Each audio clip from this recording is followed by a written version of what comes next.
Енді игі жақсылар, жігіттің үш жұрты болады дейді. Менің де үш жұртым бар. Есімім Ғалымжан, Найманның баласымын, Қаңлыға жиемін, Қоңыратқа күйеумін.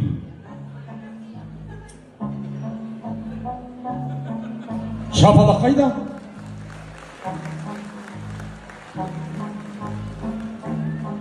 Найман деген настеледен өтіп кетті.